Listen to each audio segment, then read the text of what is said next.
आगरा में अपन जन कल्याण सेवा संस्था द्वारा श्री मद भागवत कथा का आयोजन 3 अप्रैल से 9 अप्रैल तक शिव पैलेस शास्त्रीपुरम रोड पश्चिमपुरी पर किया जा रहा है।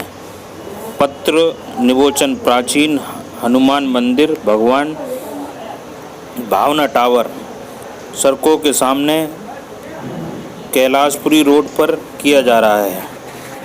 आप सभी लोग और भक्त ज़्यादा से ज़्यादा तादाद में पहुंचने का कष्ट करें। सलामुद्दीन अब्बासी के साथ AD न्यूज़ 15 की रिपोर्ट।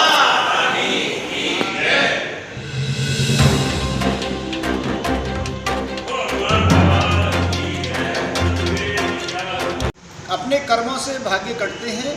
कथा जैसे कहते हैं ना, बच्चा जब अनभिज्ञ होता है उसको जानकारी दी जाती है, भाई ये करोगे तो ये गलत है और इसको करोगे तो ये सही है। ये कथाएं या हम लोग जो कहते हैं उनसे ज्ञान की प्राप्ति होती है। उस ज्ञान के आधार पर व्यक्ति जब अपने कर्म को शुद्ध करता है तब वो पाप से दूर होता है।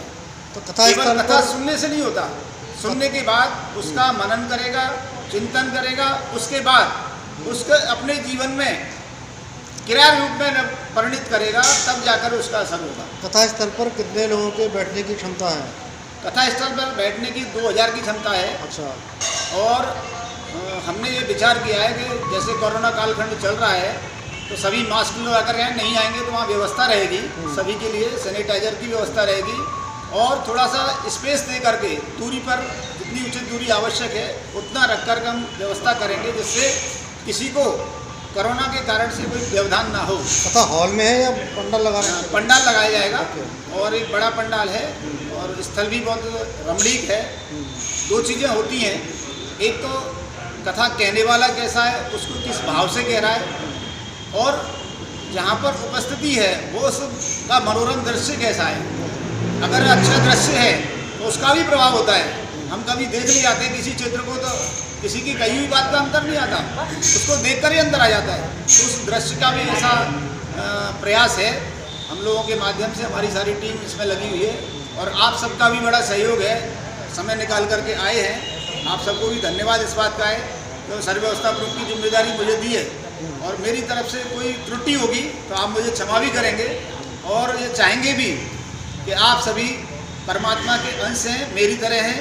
हम सभी उसी प्रयास से भले ही किसी भी ट्रेड में काम करते होंगे, लेकिन हम सभी भक्त भी हैं, इंसान भी हैं। इसके नाते जो मेरा कर्म समाज के लिए संभव है मैं हर तरह से पूरा करूँगा। तो ये इस कथा के पीछे क्या ज़्यादा भीड़ को लाना उद्देश्य ज़्यादा है या और है?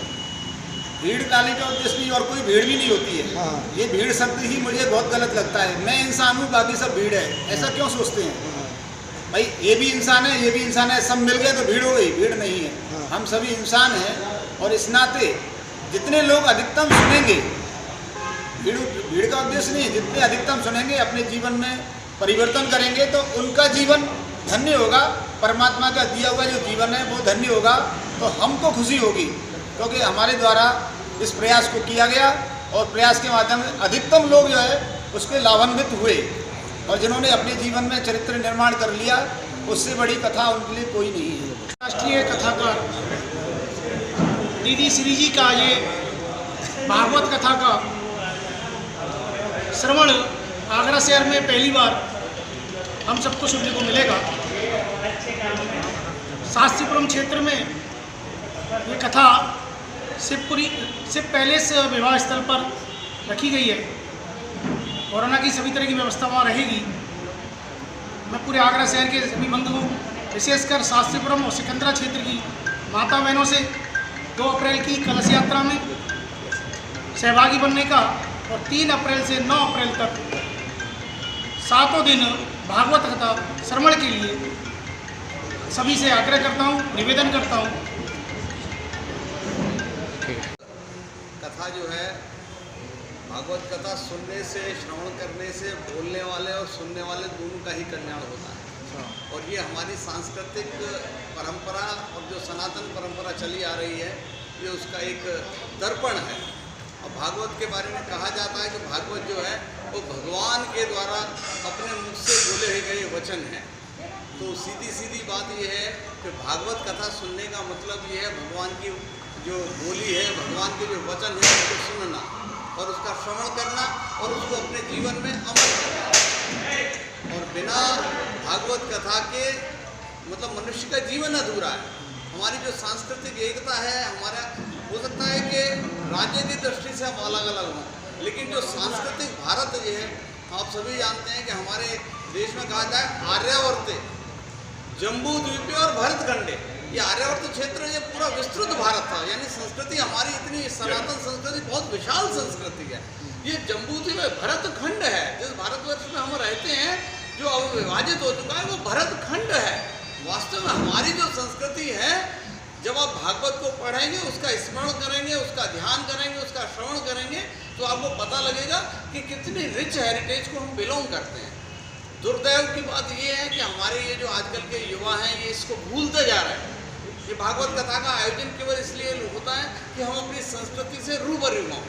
अभी आप सभी बंधुओं ने देखा होगा कि एक चैनल के ऊपर आ रहा है कि इतिहास जो गलत पढ़ाया गया, इतिहास जो गलत पढ़ाया गया का मतलब केवल ये है कि कतिपय पॉलिटिकल रीजंस के कारण हमारे देश की जो संस्कृति है कुछ लोगों ने उसको गलत तरीके से गढ़ दिया और उसका दुष्परिणाम हमें अपने युवाओं को जो है गलत शिक्षा से मिल गई।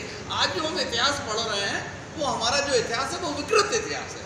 तो इस भागवत के माध्यम से हम अपने पुराने इतिहास का, पुराने गौरव का, पुराने उसका हमको भान होता है।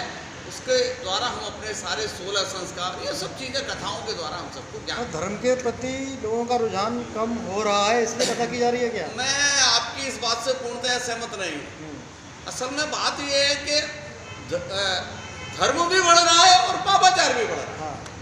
ऐसा नहीं है कि धर्म नहीं बढ़ रहा है। अगर धर्म नहीं बढ़ रहा हो तो आजकल आप देखिए कि इतनी कथाएं हो रही हैं, लोगों की भगवान के प्रति श्रद्धा हो रही है कि बहुत ज़्यादा बढ़ रही है श्रद्धा। हाँ, पापाचार बढ़ने के साथ साथ ये दोनों चीज़ हो रही है। और एक जो अंतिम बात जो मैं आपको कहना चाह रहा हूँ वो ये है, हमारा जो जीवन जो है ये 4 कालों में है, सतयुग, त्रेता, द्वापर और कलयुग। और इसमें ये ध्यान नहीं, ये कलयुग ये क्रम चलता रहता है, तो कलयुग के बाद सतयुग आता है।